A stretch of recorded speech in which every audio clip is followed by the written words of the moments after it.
It's quite a complicated process because there's so many variables and you don't know who's going to pick when.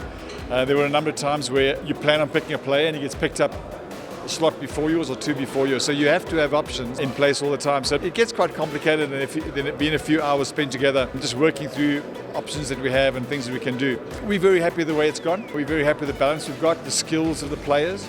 Left-handers, right-handers, spinners, etc. It's important to have versatility in your squad because you don't just play in one venue, you play all around the country, different conditions, different opposition, and if you're too predictable, then teams can strategize against you. So you need to have versatility, not only in terms of your tactics, but also you do pick up injuries, and do you have players that can replace others. So very happy the way it's gone, but I think every team will walk away from the day reasonably happy. Now it's about putting those 16 individuals and building a team. I think the selection process is quite interesting. I think most of the teams after the draft will be pretty happy with what they've got. I think ideally, every team will probably get about 70 to 80% of the team that they're looking for. With the draft process, not being able to select every player that you particularly want, you've got to roll with the punches at times, and I think that's what we've done at the Spartans.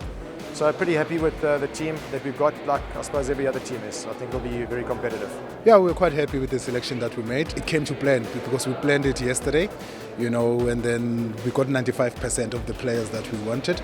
So it's a good day in the office for us. So we're very, very happy. Quite obviously, we went into the draft very nervous because we've had 2 weeks of planning.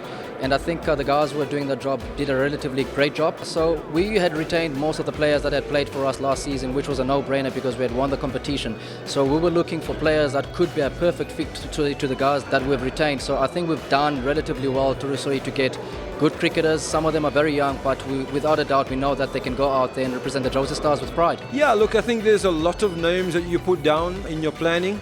We would have been happy with 80% of the names that we put down. If we got 80%, we're happy. Obviously, some people also like the same players that you like, so they might beat you to a player. But I think overall, we're very happy with the players that we got, and I think we probably got our 80% that we wished for. Yeah, I think for every team, it was just trying to find good balance to the team based on the conditions that we're going to be playing our cricket on, and kind of making sure that we've got the right kind of players for those conditions. We've got some fantastic players, guys who know the conditions, especially at Supersport Park, very well. It's just about getting a camaraderie going with the team and giving them the right environment to be able to play their best cricket. It's a quite experienced group of players.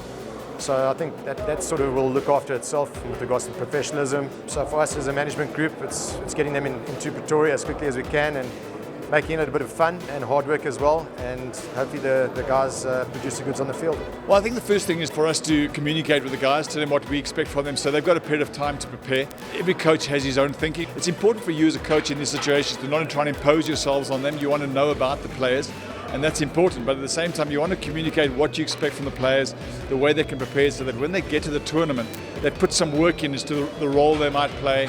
Somebody might be keeping for us that might not be keeping all the time. He needs to do some work on that.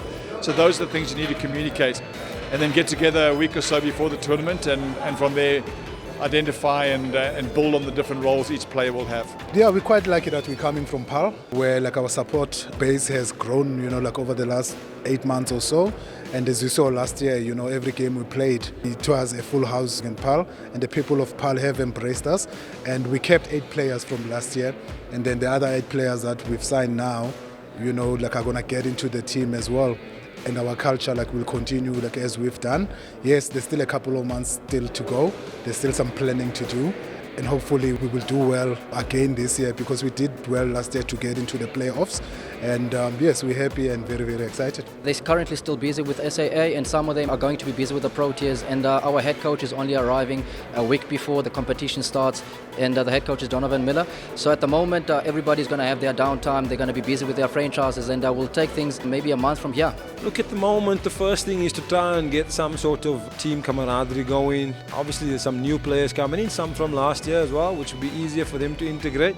But some new players coming in, so we're really looking forward to getting that team environment going, nice and relaxed, people to enjoy each other's company, train and enjoy training. So that's what we're looking forward to as soon as possible. At the end of the day, I think these guys are all good players, but a happy player going out there can relax and go and perform his role. I'm looking forward to seeing some of the younger South African players that are in our squad. There's a lot of talk around them, so it's always nice seeing young players on a stage like this perform against some of the best cricketers in the world. So that's going to be exciting to watch.